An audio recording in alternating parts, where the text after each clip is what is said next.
Hi friends, welcome to my channel. ఈ వీడియోలో మనం గ్రాంధిక భాష లక్షణాల గురించి తెలుసుకుందాం. ఇందులో కంపల్సరీ 1 మార్క్ బిట్ ఒకటి వస్తుంది, కంపల్సరీ. ఓకే.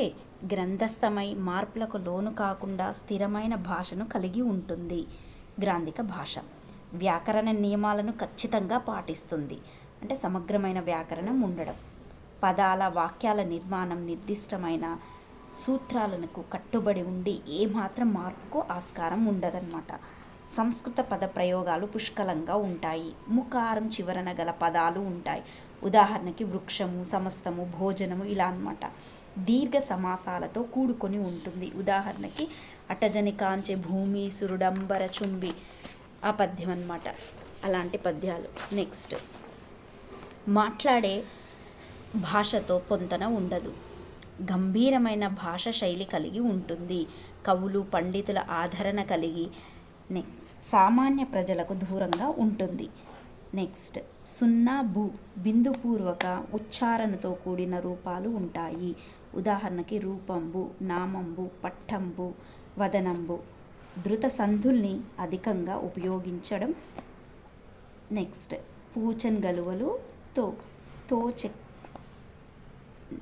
త్రిక సంధి, సరళాదేశ సంధి, గజల దవాదేశ సంధి రూపాలు ఎక్కువగా ఉంటాయి. శబ్దాలంకారం, అర్థాలంకారాలు తరచుగా ఉపయోగించబడతాయి.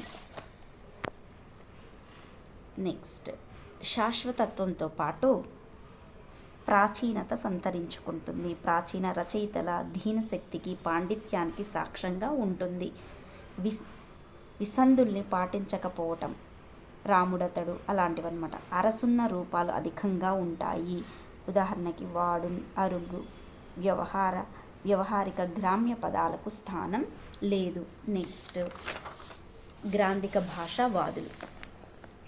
జయంతి రామయ్య పంతులు గారు, కాశీభట్ల బ్రహ్మయ్య శాస్త్రి గారు, చేళ్లనీళ్ల వెంకట శాస్త్రి గారు, కొమర్రాజు వెంకట లక్ష్మణరావు గారు, వేదం వెంకట రామశాస్త్రి గారు, శ్రీపాద కృష్ణమూర్తి శాస్త్రి గారు, వావికొలను సుబ్బారావు. నెక్స్ట్, గ్రాంధిక భాషను సమర్థిస్తూ గ్రాంధిక భాషావాదులు స్థాపించిన సంస్థే ఆంధ్ర సాహిత్య పరిషత్.